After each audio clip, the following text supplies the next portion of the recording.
Boa tarde, acho que boa noite, boa tarde ainda, né? 5 horas. Sejam bem-vindos. Mais uma live. Dessa vez, nós temos um convidado super especial, o fonoaudiólogo Guilherme Dias, que vai falar pra gente sobre novidades em otoneurologia. Sejam bem-vindos. Guilherme, boa tarde, seja bem-vindo. Obrigada por ter aceito o convite. Seu nome foi super citado quando eu lancei uma enquete há 2 semanas atrás. Eu perguntei qual o tema que vocês gostariam de assistir, qual o convidado, e apareceram vários pedidos de otoneuro e várias pessoas pediram você. E que bom que você aceitou e está aqui com a gente. Olha, boa tarde. Quero dizer que foi um prazer muito grande receber esse convite e agradeço também as pessoas que pediram. Enfim, vai ser um prazer. Que legal. Guilherme, você é fonoaudiólogo, especialista em audiologia, e você também é membro da Associação de Desordem Vestibular, né, dos Estados Unidos. Sim. E também coordenador da pós-graduação em otoneuro da ENSE, né? E diretor do Centro de Audiologia e Pesquisa em Equilíbrio. Conta um pouquinho pra gente como é que você foi parar na otoneuro, né? Tanta área para você trabalhar dentro da fonoaudiologia, dentro da audiologia. Por que otoneuro? Pois é. Na verdade, quando eu entrei na universidade, eu não sabia que existia essa possibilidade dentro da nossa, do que nós podemos fazer, né, como fonoaudiólogos. Quando eu entrei,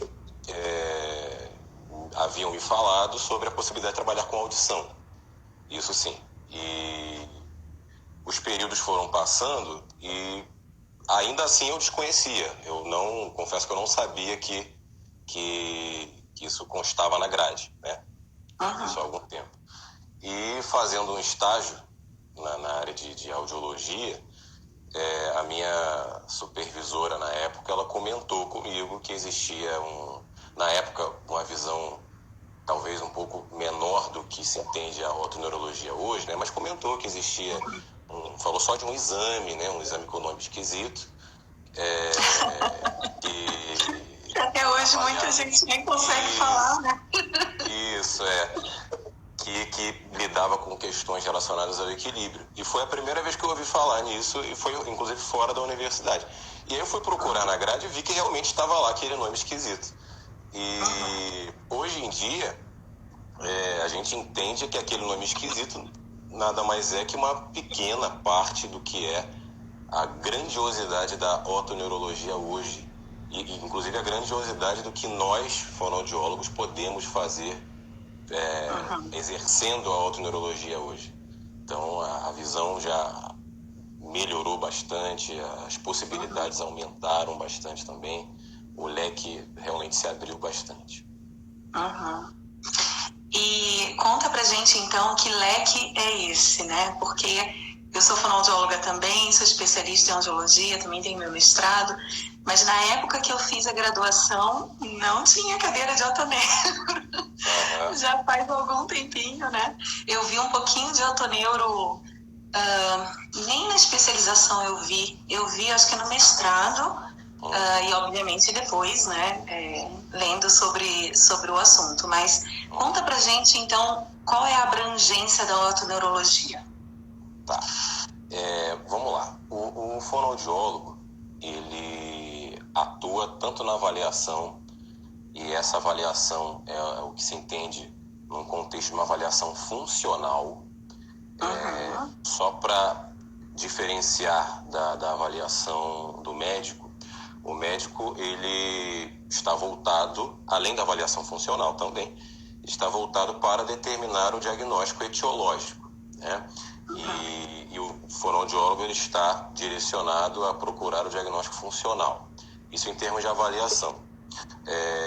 Basicamente, seria fazer uma analogia, inclusive o tempo todo eu vou fazer analogias com a audiologia, porque vai ficar mais fácil com essa analogia a nossa comunicação. É como se fosse a seguinte questão. Estamos diante ali de uma perda condutiva, né? Uma perda condutiva, ascendente, etc., com gaps, etc. O otorrino, ele poderá dizer que aquilo ali se trata de uma autoesclerose, por exemplo. E a gente vai dizer que aquilo ali é uma perda auditiva condutiva. Ambas as etapas, elas se entrelaçam para chegar a um fim comum, que é a ajuda ao paciente, né? Primeiro determinar o que é aquilo que está acontecendo com ele e para depois, posteriormente, chegar ao que fazer com isso. E na otoneurologia é a mesma coisa. Então, vou citar o mesmo exemplo, sendo que no aspecto otoneurológico. Então, a gente pode colher uma informação em um determinado exame que nos diga que aquele paciente tem uma hipofunção vestibular, por exemplo. Hipofunção vestibular é um conceito muito próximo, se não o mesmo, de uma perda auditiva neurosensorial. Né? Que a perda auditiva nada mais é que um hipofuncionamento sempre do sistema auditivo, né? E do sistema auditivo neurosensorial. No aspecto vestibular, é a mesma coisa. Então, a gente poderia dizer que aquele paciente tem uma hipofunção, que pode ser unilateral, bilateral. Hoje nós temos recursos que podem nos dar informações de cada compartimento do sistema vestibular, inclusive, e não tão limitado como era até um tempo atrás.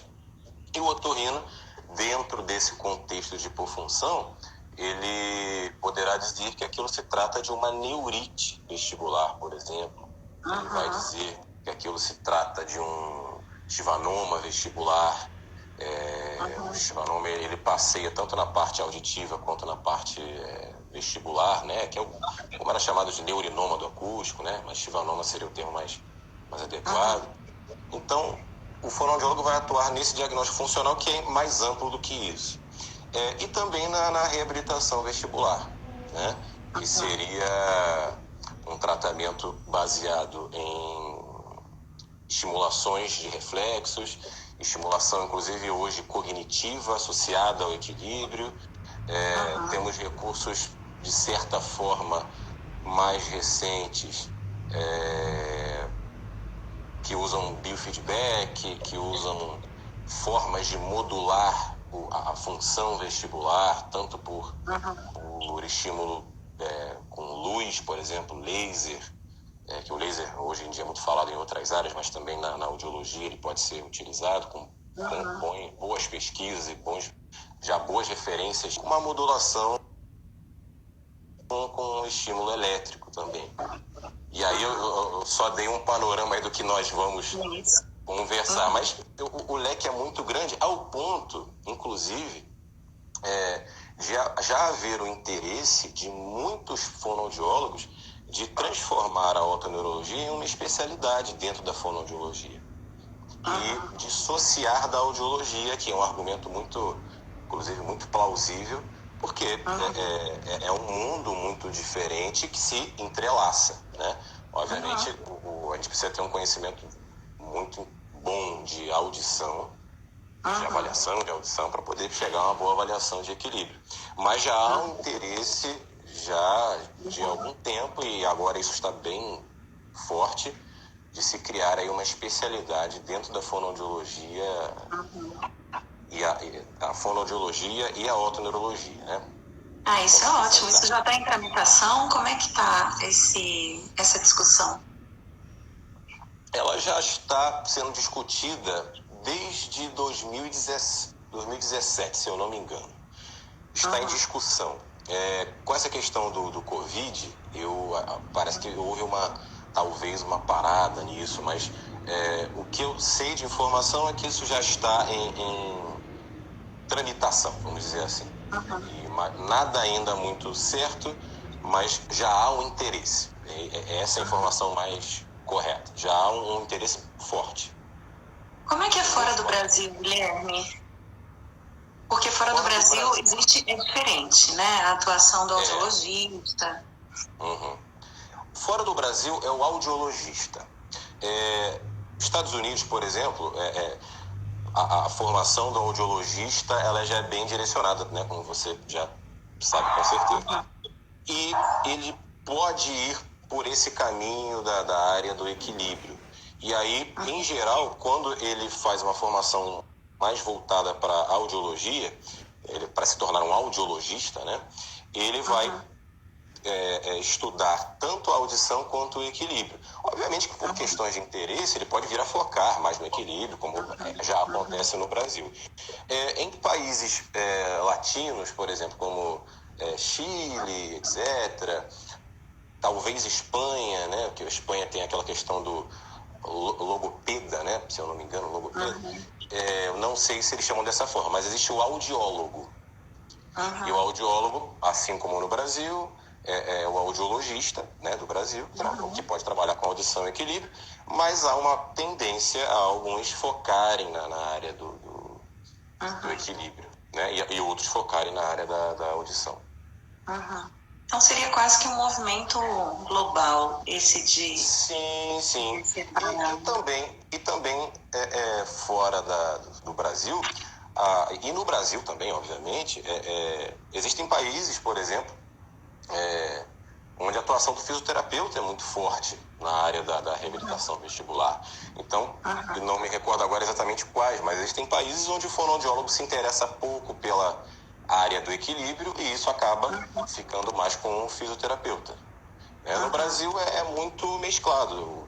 As três áreas atuam, né, de forma marcante no equilíbrio: a medicina, a fonoaudiologia e a fisioterapia. E de forma complementar, né? Isso que é bacana. Sim. E de preferência complementar, ética e respeitosa, onde cada um sabe o seu limite. Eu vou até aqui, você vai até aqui. Existem pontos em comum, o que é muito natural. E, sim, é uma atuação que nós esperamos que seja bem amistosa e ética. E é bem possível. Inclusive, principalmente acredito que seja na área da reeducação, né? Da reabilitação vestibular. Acho que é onde tem maior interface, né, com a fisioterapia. Até porque a gente tem que entender o seguinte: historicamente, quem iniciou a reabilitação vestibular foi a fisioterapia. Se a gente for estudar a história, na década de 40, ali, se não me engano, no final da Segunda Guerra Mundial, foi um fisioterapeuta e um médico, né, que atuavam ali com aqueles feridos. Eles descobriram que quanto mais aquelas pessoas se moviam, mais eficaz era a melhora.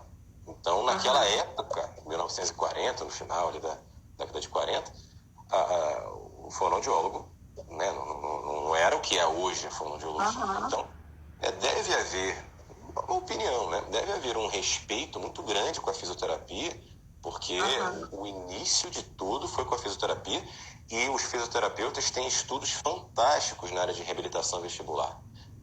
Inclusive de técnicas que nós usamos hoje, que são técnicas de reabilitação vestibular mesmo, não são exclusivas da fisioterapia ou da... Técnicas de reabilitação vestibular que tanto o fonoaudiólogo, quanto o fisioterapeuta, quanto o médico utilizam. Existem grandes estudos de fisioterapeutas, assim como existem estudos muito interessantes de audiologistas também, de médicos. Então a questão é você saber até onde você vai e quem ganha com isso, com certeza, é o paciente. Muito legal. A gente teve já até um comentário aqui da interface da otoneuro com a neurociências, né? Sim. Que tem muita coisa para explorar.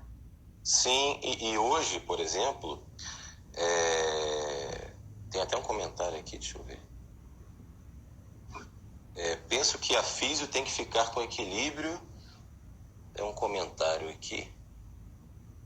Postural plantar e a audiologia com um vestibular propriamente dito. Uma opinião aqui de uma colega.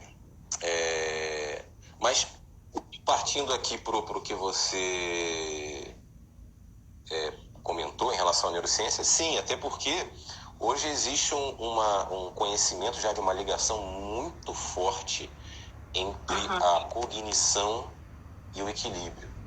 Uma conexão neurofuncional mesmo, de projeção de informações da área vestibular para áreas relacionadas à memória, relacionadas a orientação espacial, a memória espacial e a emoção. Então, o sistema vestibular está muito associado à emoção e cognição. Então, existe uma ligação forte aí com a neurociência, com certeza. Que legal. Nossa, tem bastante comentário aqui, eu vou lendo para você, tá? Vamos lá. A gente já falou do conflito, da relação entre a fonoaudiologia e a fisioterapia. Especialidades separadas também. Sim, essa live vai ficar gravada. Mas os físicos estão atuando em fazer exames. Tem até tabela com valores dos procedimentos. Os físios, né? Os físios. Deve ser físios. Deve ser meio estranho. Isso mesmo. Olha, enfim, uma questão com conselho, enfim, eu acho que eu prefiro não... Sim, acho que não cabe essa discussão aqui, né? Mas existe... Legal.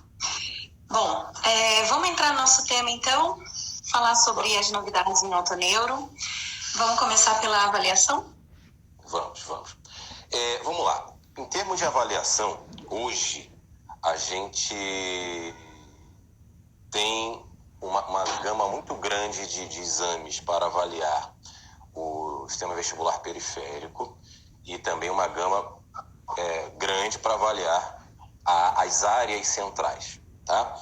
Em relação a qualquer tipo de avaliação hoje, nós temos um modelo que é chamado modelo TITRAT, que na verdade é uma sigla em inglês que se baseia no seguinte: você vai colher a informação sobre o tempo de evolução do paciente, de evolução do sintoma, tá? A duração, como evoluiu, se foi de evolução rápida, aguda e de curta duração, se é um problema crônico, se é um problema episódico.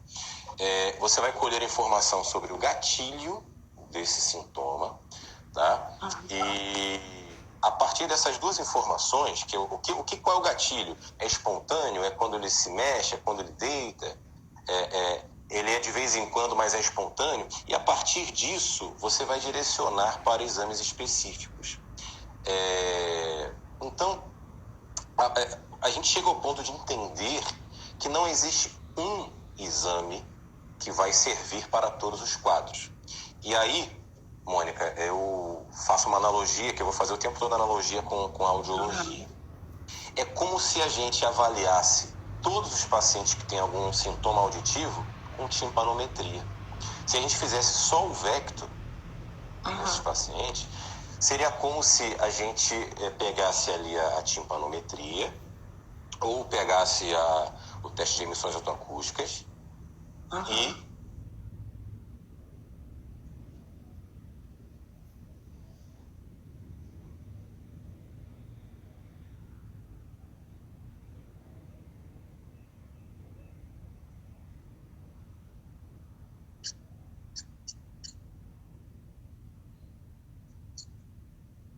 eu acho que para mim aqui travou um pouquinho. Para vocês travou também? Acho que agora voltou. Voltou? Perfeito. Até onde eu falei? Você falou até emissões autoacústicas. Sim. Seria como se a gente fizesse ou uma timpanometria ou um teste de emissões autoacústicas para avaliar qualquer sintoma auditivo. Então, poxa vida, que sentido teria eu avaliar uma área restrita do sistema auditivo se esse sintoma pode vir de outras regiões, né? Então, esse conhecimento ele já está muito entendido na audiologia. E na otoneurologia, ele também já está compreendido, mas os profissionais que trabalham na área estão, digamos assim, absorvendo essas informações nos últimos anos. Então, é um conceito muito próximo. Então, esse modo de você colher a informação e direcionar para os exames específicos vem desse leque de possibilidades, tá, que você tem de avaliar áreas específicas do sistema vestibular periférico e até começam-se também a pensar sobre questões centrais, processamento vestibular central, que é uma coisa que a gente pode tocar nesse assunto também. Então vamos lá. Hoje a gente consegue avaliar todas as partes do sistema vestibular periférico. Todas as partes. Que partes seriam essas? Os 3 canais semicirculares, né? Aqueles que detectam aceleração angular, né? Como essa aqui. Os 2 órgãos otolíticos, que seriam o sáculo e o trículo. E por avaliar tudo isso, você conseguiria ter uma informação dos 2 ramos do nervo vestibular. Porque o nervo vestibular ele tem 2 ramos, um ramo superior e um ramo inferior. Então o problema, ele pode estar, se for um problema no nervo, ele pode estar ou só no ramo superior, ou só no ramo inferior, ou em ambos. Então isso se for no nervo. Se for no labirinto em si, ele pode estar focado em um canal, etc. Ele pode estar focado no órgão otolítico. O órgão otolítico é aquele órgão que tem aquelas pedrinhas, aqueles otólitos, aqueles que chamam de cristais, né? O problema pode estar ali, por exemplo, que é um fato argumentado em pesquisas mais recentes, talvez aí de uns 5 anos para cá. Então a gente tem a possibilidade de examinar tudo isso. Partindo para o raciocínio central, a gente já tem um bom caminho andado para compreender os achados oculares, neurologicamente falando, dos nossos pacientes.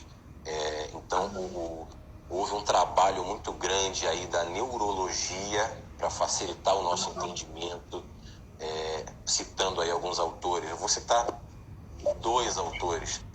Professor David Z, que é um neurologista que esteve aqui no Brasil no ano passado, tem grandes publicações há muitos anos, com muitos estudos em humanos, muitos estudos em modelos animais, enfim, a gente tem muito entendimento a partir das pesquisas dele.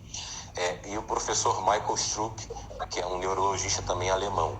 E o David Z, ele é um neurologista dos Estados Unidos, se eu não me engano. E fora outros autores também. Então, a gente tem já um conhecimento, um bom chão para pisar, digamos assim, para entender os sinais que os olhos dos pacientes podem nos dar de informação, com uma informação já de possíveis topodiagnósticos. Lembrando, topodiagnóstico não é um diagnóstico nosológico, né? Não é dizer que ele tem ali, exemplo, um tumor cerebelar, que ele tem esclerose múltipla. Não, isso aí é com o médico. Mas a gente já tem lesão, né? Isso, local da lesão, a gente já tem conhecimento para unir as informações, que é uma evolução muito grande para o audiologista. E também, isso falando da parte oculomotora, né? Ou seja, os sinais que os olhos podem te dar. E também um outro ponto que também já está começando a pipocar mais aí no cenário científico, é em relação ao chamado processamento vestibular central, que é um conceito muito próximo do processamento auditivo. A gente já compreendeu muito bem na área audiológica, por exemplo, que é possível o paciente não ter um problema na periferia, né? Não ter uma perda auditiva, porém essa informação chega no sistema nervoso central e ela não é bem interpretada, ela não é bem processada. Não é um tipo de distúrbio auditivo, é um tipo de distúrbio auditivo. Então, já se começa a entender que certos problemas poderiam vir até em conjunto com problemas periféricos, tá? Mas eles poderiam vir, talvez, até focados nesse processamento vestibular alterado. Uma alteração nosológica, uma alteração médica, que seria um exemplo, seria a enxaqueca, por exemplo. A enxaqueca classificada como enxaqueca vestibular, ela é uma das principais causas de alteração central e ela causa uma série de sinais que claramente são sinais de processamento vestibular central anormal. Uma falha de percepção de verticalidade, que já é documentada em alguns exames específicos que conseguem avaliar isso. O paciente que ele deita e tem um nistagmo posicional central, né? Já se entende que áreas centrais poderiam provocar um mau processamento dessa informação né, gravitacional, quando você deita, poderia provocar isso. Então, a gente parte para um ponto hoje, em 2020, que a gente entende um pouco mais que existe um problema periférico, um problema central, ou ambos. Eles podem coexistir, né, existir tanto problema periférico quanto central, e que nós hoje temos meios ou de colher uma informação que vai direcionar para isso, ou até examinar isso também. Até examinar. Tem um exame que já é feito há muito tempo, que é o exame chamado visual vertical subjetiva, que é um exame onde a gente avalia a percepção de verticalidade do paciente através de uma linha que é colocada na frente dele, sem outras referências visuais. É o exame que hoje pode ser feito com muito mais sensibilidade, né, com inclinação de cabeça, com estímulo de fundo, avaliar vertigem visual. Vertigem visual também é um problema entendido como um reajuste central, então estaria envolvido também nessa questão central. A gente tem uma série de exames que vão muito além, por exemplo, de analisar somente um canal semicircular. Vai depender do que o paciente tem. Basicamente é isso. Não significa fazer tudo em todo mundo, né? Na área auditiva não é assim, você fazer tudo em todo mundo, a não ser que esse paciente faça parte de uma pesquisa, né? Na área vestibular, não necessariamente isso vai acontecer, mas a partir daquele modelo TITRAT, você vai percorrendo um caminho investigativo e vai elegendo os exames específicos para aquele paciente. E acontece na audiologia que uma perda auditiva periférica, ela acarreta uma disfunção central, né? Então já é um caminho já muito compreendido, né? E é uma consequência, né? O distúrbio do processamento é uma consequência da perda auditiva periférica. O que pode acontecer é ter um distúrbio de processamento central sem lesão periférica, né? Isso pode acontecer, mas dificilmente, ou pelo menos eu não conheço, uma perda periférica sem algum distúrbio de habilidade auditiva, né? Isso acontece também no autoneuro. Sim, e isso inclusive é provado tanto funcionalmente quanto anatomicamente, né? Fisiologicamente. Isso é provado com o exame de imagem neurofuncional, por exemplo. Onde você vê que o paciente que perdeu a função dos dois labirintos, por exemplo, ele tem atrofia do hipocampo.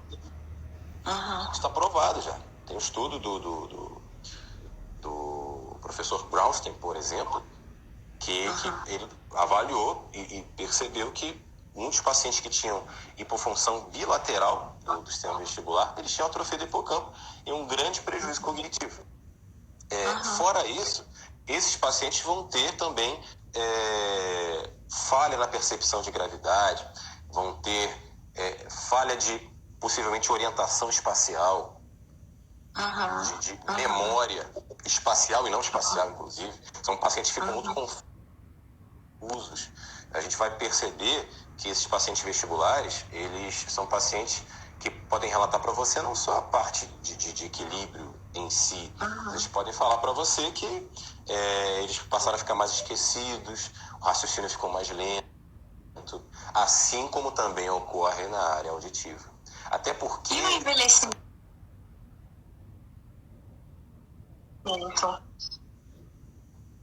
Isso também pode acontecer.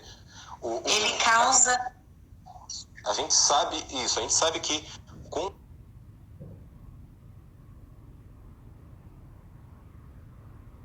o envelhecimento ocorre perdas tanto periféricas quanto centrais, tá? Então, os estudos histológicos, eles já sugerem que ocorre, assim, é um link muito forte com a audição. Assim como ocorre perda de células auditivas, também ocorrem perda de células dos canais semicirculares, das ampolas, do sacro, do utrículo, redução de fibras nervosas, menor número de sinapses, etc.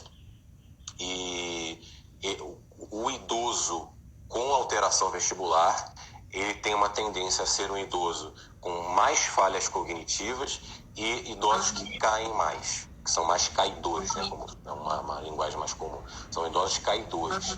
Então, pode ser um ciclo que não está vinculado a uma causa só. Tem as causas físicas, né, nutricionais, etc., mas também tem o aspecto cognitivo, porque muitas vezes esse idoso não sabe lidar muito bem com dupla tarefa, né? Que é uma outra questão que a falha vestibular pode acarretar, né? Ou ele vai ter um problema para fazer duas atividades ao mesmo tempo, tanto motoras quanto cognitivas, etc. Então, sim, o envelhecimento, tanto que, por exemplo, idosos com demência têm pior desempenho em tarefas de equilíbrio, por exemplo. Dada esse circuito, que também envolve a audição, né? Dado esse circuito envolvendo sistema vestibular, cognição, equilíbrio, a emoção tá lá também vem junto aí nesse aspecto. Existe uma alteração hoje que é chamada TPPP, que também é um ponto que a gente tem que saber o que é. TPPP é um diagnóstico médico, mas a gente precisa saber o que é. TPPP significa tontura postural perceptual persistente. O que é isso? É um quadro de uma tontura um pouco inespecífica, onde o paciente não sabe muito bem falar para você como é aquela tontura, a característica, se é uma tontura rotatória, enfim, se é um desequilíbrio, que é fortemente agravada num ambiente visualmente estimulante, tá? E é um paciente que tem uma tendência a ter um traço de ansiedade marcante também. Então, existem alguns pontos específicos. O paciente que vai sair na rua vai se sentir mais perturbado, etc. E é a íntima ligação de áreas do sistema límbico com a área vestibular. Pode coexistir com problemas periféricos ou não. Então, novamente, a gente chega naquele mesmo ponto. Existem achados específicos no exame? Não. É a história clínica. Ele pode ter ou não. Se ele tiver uma coexistência de um problema periférico, pode ser que você veja algum sinal periférico. Mas se não houver, ou talvez já seja um problema periférico antigo, já tenha compensado, pode ser que fique só essa sintomatologia específica da TPPP, né, que é a tontura postural perceptual persistente. Então, a gente não pode esquecer desse tripé, né, que envolve sistema vestibular, cognição e emoção. Se a gente esquece da emoção e da cognição, pode ser que os nossos resultados não sejam tão plenos quando a gente vai tratar esse paciente com reabilitação vestibular. Nossa, legal. Tem uma pergunta aqui, eu vou aproveitar e vou incrementá-la. Com a Covid-19, nós temos aí vários medicamentos sendo testados, né? Inclusive a hidroxicloroquina, né? Cloroquina. Assim como o cloridrato também, de betastina, enfim, tem outros medicamentos sendo utilizados. Você acha que ou já existe algum trabalho falando sobre isso, como já teve um recentemente falando sobre perda auditiva associada? Sim, parece que os indícios iniciais indicam que pode haver tanto uma alteração das células auditivas quanto das células vestibulares, tá? São achados talvez iniciais, mas sim, parece que vai acontecer isso. Talvez seja um problema bilateral, como já ocorre na toxicidade por medicações, né? Geralmente são problemas bilaterais. Então, sim, pode ser que isso aconteça. E nós temos que estar preparados para isso, porque esses pacientes, por exemplo, com hipofunção bilateral, caso isso realmente se comporte dessa forma, e aí os próximos meses vão dizer, né? Os próximos tempos vão dizer, a gente precisa estar muito bem preparado para identificar esses problemas. E nós temos hoje meios para identificar isso muito bem. Podemos até falar sobre isso. E meios de tratar esse paciente da melhor forma possível. Por exemplo, caso esses pacientes venham a ter realmente uma hipofunção vestibular bilateral, como a gente pode identificar isso? Então, hoje nós temos critérios, segundo a Sociedade Barani, que é uma organização, uma das principais mundiais, né, de produção científica, uma das mais respeitadas do mundo, que é a Sociedade Barani, e eles já publicaram há algum tempo atrás, não me lembro exatamente o ano, talvez um ou 2 anos atrás, 1 a 3 anos atrás, critérios para a definição do que seria uma hipofunção vestibular bilateral. E se baseia em 3 exames. E esses 3 nós temos disponíveis aí. Prova calórica, que é aquele exame da aguinha ou do arzinho, todo mundo conhece, não tem quem não conheça esse exame. Um exame chamado VRIT, que é o Video Head Impulse Test, que é um exame que você faz impulsos com a cabeça do paciente, utilizando um óculos, né, que seria uma videooculografia, um exame talvez um dos mais modernos para avaliar isso, e provas rotatórias. Talvez o que esteja mais presente na nossa prática seja a prova calórica e o teste de impulso cefálico por vídeo. Então, nós temos meios bem interessantes de identificar isso, tá? E hipofunção vestibular, ela precisa de reabilitação. Não tem como não ter reabilitação vestibular para hipofunção bilateral. A hipofunção unilateral, obviamente, também precisa. Existe uma chance do paciente até se recuperar pela movimentação do dia a dia, né? Talvez pessoas mais jovens, talvez pessoas mais ativas, menos sedentárias, e muitos outros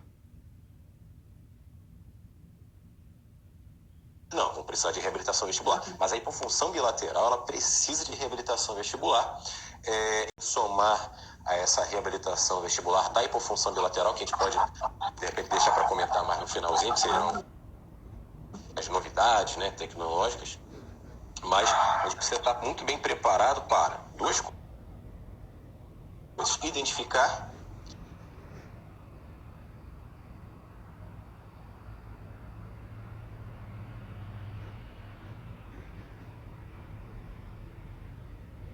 e reabilitar. Porque não tem outro caminho a não ser a reabilitação para esses pacientes com hipofunção bilateral e talvez usar recursos tecnológicos associados, que a gente pode comentar depois sobre isso. Mas sim, existe chance disso acontecer. E com relação às alterações vestibulares e zumbidos, estão perguntando aqui, né? Qual a sua experiência com relação a isso? Bom, vamos lá. Primeiro, a área auditiva e a área vestibular, elas são muito próximas, anatomicamente falando, né? E funcionalmente falando, fisiologicamente falando. São áreas muito próximas, muito próximas. Existem certas condições patológicas que vão propiciar simultaneamente, né, naquele quadro, o aparecimento do zumbido e o aparecimento de sintomas de equilíbrio. Um exemplo, doença de Meniere. Né? A doença de Meniere vai ter características específicas de apresentação, de duração, etc. Vamos lá, um schwannoma vestibular também poderia causar isso, etc.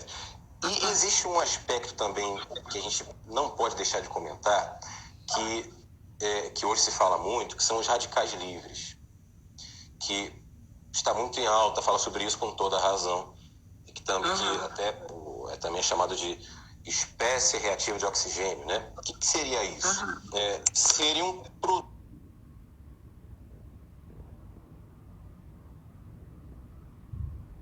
produtos de uma atividade metabólica normal, que as células do ouvido produzem, né? As células ciliadas produzem, dentro do seu metabolismo, né? Para poder gerar o ATP.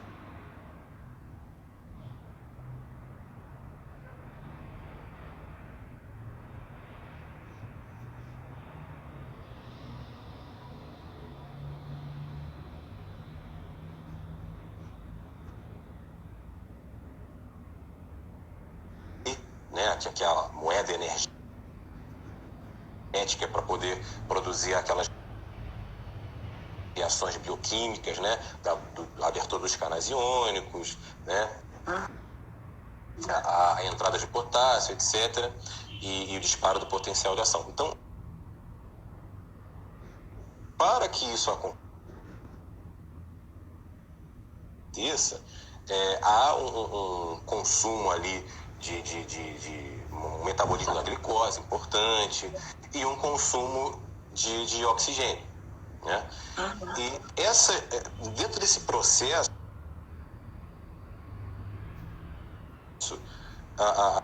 as moléculas de oxigênio, digamos assim, elas poderiam sobrar e elas ficariam soltinhas ali, né? Não ficariam pareadas, como se diz aí na linguagem biológica, biomédica, né?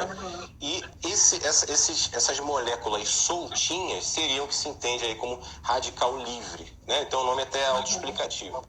Esse aumento de radical, isso é normal, primeiramente, tá? Isso é normal.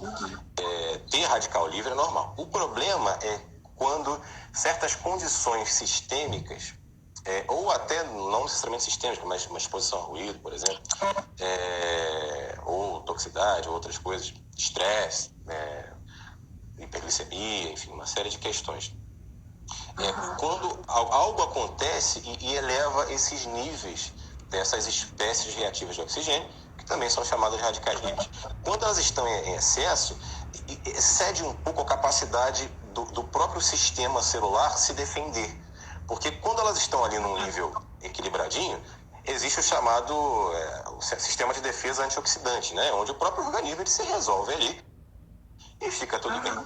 Então, quando há, por exemplo, uma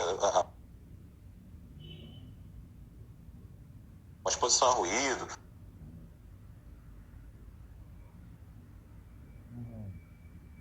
exposição a ruído é por exemplo, uma causa de zumbi, também pode dar alterações de equilíbrio. Isso por evidência, inclusive histológicas, tá? Existem lesões por ruído na área dos canais semicirculares e órgãos otolíticos. Então, quando ocorre o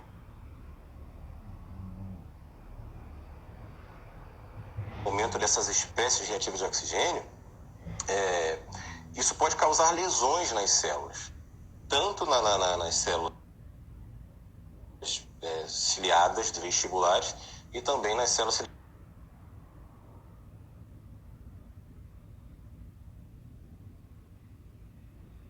auditivas. Então, isso poderia ser um mecanismo biológico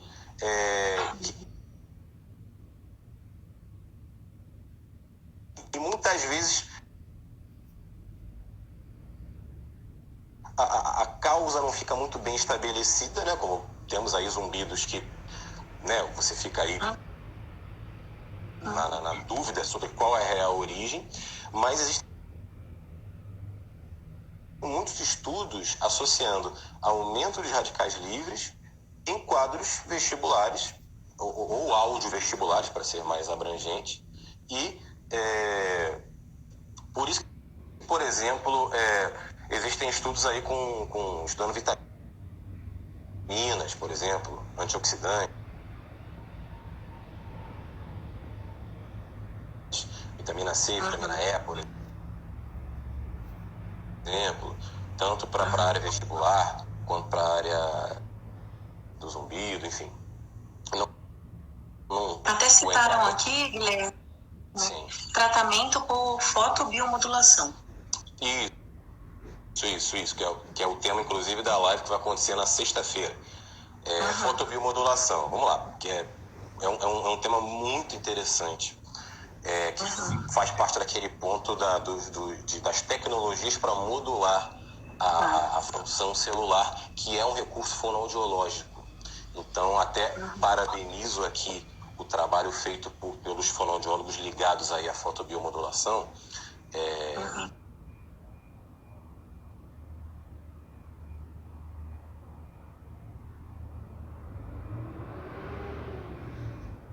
Que anteceder aí todo esse processo, esse interesse do fonoaudiólogo por isso, que nós já temos uma resolução respaldando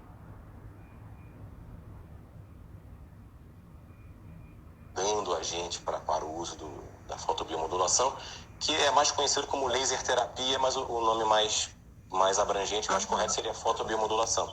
Sim, a fotobiomodulação ela vai agir nesse processo, entre outras coisas, nesse processo vai otimizar, regularizar esse processo antioxidante e vai realizar uma espécie de ajuda do próprio sistema celular no combate aos radicais livres, inclusive melhorando esse metabolismo celular e chegando, inclusive, à proliferação celular. Então, a gente está vivendo uma era hoje de tecnologias disponíveis, porque esse equipamento ele é disponível.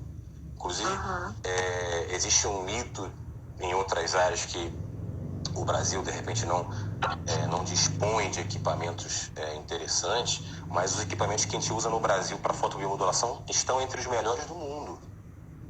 E isso palavras de quem já faz isso há muito tempo. Então, isso é um grande ponto aí para a gente, que é o laser, né? Que você entende aí como laser terapia, laser de baixa intensidade, enfim, são os termos similares. Então, sim. Por isso que a fotobiomodulação, ela tem aí possibilidades terapêuticas no zumbido. E também na área vestibular, tá? E também na área vestibular. Então, sim, a fotobiomodulação é um recurso interessante para isso, que ela vai atuar nesse processo metabólico dos radicais livres, vai regularizar a produção de ATP, e o ATP é o que a célula precisa para funcionar, né? Se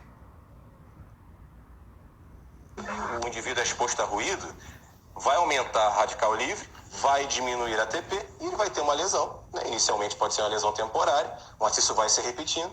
Mas uma questão muito chave de vários processos, digamos, de vários distúrbios funcionais da área audiovestibular está relacionada ao aumento de radicais livres. Ponto muito atual, muito interessante.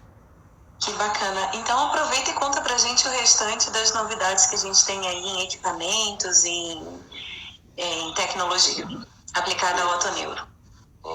Bom, em termos de avaliação, a gente tem a possibilidade já disponível no Brasil, de avaliar todos os canais semicirculares através do Video Head Impulse Test, né? Que isso já está disponível, enfim. É um óculos com uma câmera de alta performance, vamos dizer assim, com características específicas que vão avaliar o movimento dos olhos, inclusive com altas acelerações, etc. Nós temos aí potenciais evocados para avaliar potenciais evocados vestibulares, né, que é o chamado VEM, que utiliza do mesmo equipamento aí de potencial evocado auditivo.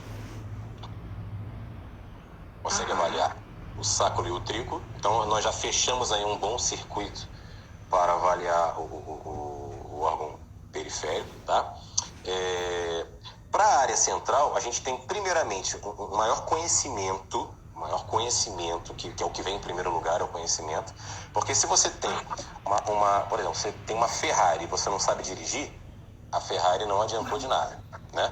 Então, se você tem conhecimento e tem a tecnologia, você vai conseguir avaliar talvez certas coisas que os seus olhos sozinhos não vão conseguir. Então, a gente tem aí a videooculografia, você consegue avaliar com um registro que não se baseia em eletrodos. Então, fica um registro um pouquinho mais limpo. Nós hoje já temos uma tecnologia para avaliar o movimento torsional dos olhos, que até então não era possível. Só era possível avaliar o movimento horizontal e vertical. Então, nós conseguimos mensurar o movimento torsional.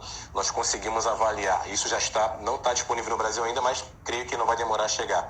Avaliar uma resposta de torção frente à inclinação de cabeça, que seria uma resposta do utrículo, um exame rápido também para ser feito. Que seria essa avaliação do reflexo utrículo ocular, tá? Avaliando esse movimento torsional também com esse mesmo equipamento de videooculografia. Nós temos um exame chamado visual vertical subjetiva, que inclusive está sendo desenvolvido também aqui no Brasil. Em breve vocês terão aí novidades, que vai conseguir avaliar de forma computadorizada a percepção de verticalidade, tá? Existe uma colega nossa, uma fonoaudióloga de São Paulo, que está desenvolvendo isso e está ficando muito bacana, assim, um padrão muito grande de qualidade mesmo, avaliando outras coisas, avaliando vertigem visual, enfim, de uma forma muito sensível para avaliar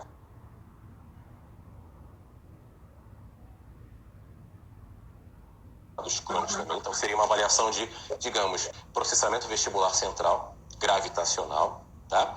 Nós temos a avaliação posicional hoje, né? Que seriam aqueles testes posicionais também com mais precisão, digamos assim, onde você consegue incorporar novos testes, além dos testes clássicos de Dix-Hallpike, Hall test, enfim, você consegue avaliar a VPPB também com o paciente na posição sentada para complementar esse processo diagnóstico. Você coloca o paciente na posição sentada e você consegue avaliar características do nistagmo com o paciente sentado. Enfim, a gente tem aí bons recursos para avaliar os pacientes. E em relação a tratamento, Deixa eu só te fazer uma pergunta antes de você continuar, rapidinho. Você acha que a Vecto vai cair nos níveis? Não tem problema. Mas você acha que diante de tanta tecnologia, foi uma pergunta do Allan Kardec, é minha também, à medida que você ia comentando sobre diferentes exames aí, será que a Vecto então vai cair em desuso diante de tanta novidade? Bom, primeiramente um abraço aí pro Allan, tempo que eu não vejo. Um abraço aqui para ele. Olha, Allan, é uma pergunta muito delicada, né? Porque eu acho, é apenas uma opinião, que a gente pode personalizar a avaliação do paciente, tá? E se a gente entendeu aquela analogia com a timpanometria para avaliar todo um contexto sintomático auditivo, a gente vai entender qual o papel da Vecto. Primeiramente, o Vecto é composto por inúmeros testes. Então, vários testes da Vecto são importantíssimos. Os testes oculomotores que você faz classicamente no Vecto, eles devem continuar sendo feitos, porque eles que vão determinar o topo diagnóstico periférico central, né? Exames oculomotores, etc. Eu acho que talvez o Allan tenha comentado, tenha se referido, em relação à prova calórica. Talvez seja isso. Até fica aqui a minha pergunta só para saber se é isso que ele está falando, se é a prova calórica. Na minha opinião, a prova calórica ela não é substituída por outras coisas.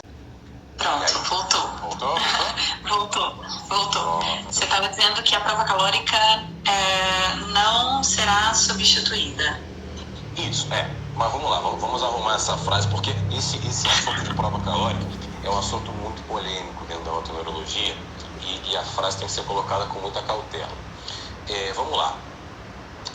Se me perguntarem a seguinte frase, se me fizerem a seguinte pergunta, a prova calórica será substituída?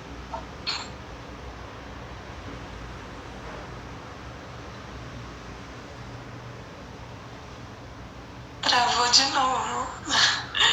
Eu acho que a gente já tá ficando quase no nosso tempo aqui para terminar.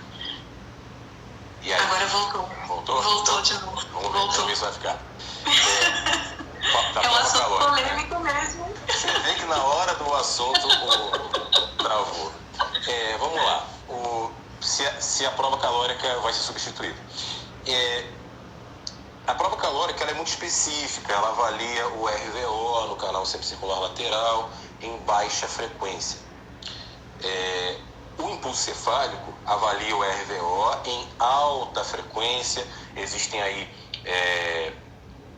argumentos sobre diferenças de fibras nervosas da prova calórica e fibras nervosas do impulso cefálico. Então, cada um avalia um ponto. A grande questão diante disso tudo que nós temos, principalmente de conhecimento, você pode vir a decidir, né, a equipe multidisciplinar, decidir o que vai ser melhor para aquele paciente e não tomar como uma regra sempre aquele mesmo exame. Exemplo, vou dar um exemplo. Todos os pacientes, eu vou fazer uma pergunta de audiologia para você. Todos os pacientes, por exemplo, todos, qualquer problema auditivo, faz um potencial de média latência, por exemplo? Todos? Não. Então, a gente parte do mesmo princípio. Você vai, a partir desse caminho colhido pela história clínica, e é muito saudável a troca de informação entre a medicina e a audiologia, você vai decidindo ali o que é melhor para o paciente. Agora, falando da parte científica, muitos autores muito respeitados no mundo, argumentam a seguinte questão, que em termos de reflexo vestibulo-ocular, cientificamente falando, e não economicamente falando, se você tem ou não no seu consultório, não é disso, mas falando cientificamente falando, o primeiro exame de RVO a ser oferecido ao paciente deveria ser o VRIT. Diversos pesquisadores respeitadíssimos, está em vários artigos, E aí, dependendo do achado do VRIT, que seria esse teste pulsefário, que avalia todos os canais, etc., em uma frequência mais fisiológica, mais próxima da movimentação que a gente faz, né, no dia a dia, dependendo desse resultado, aí você decidiria se faria prova calórica ou não.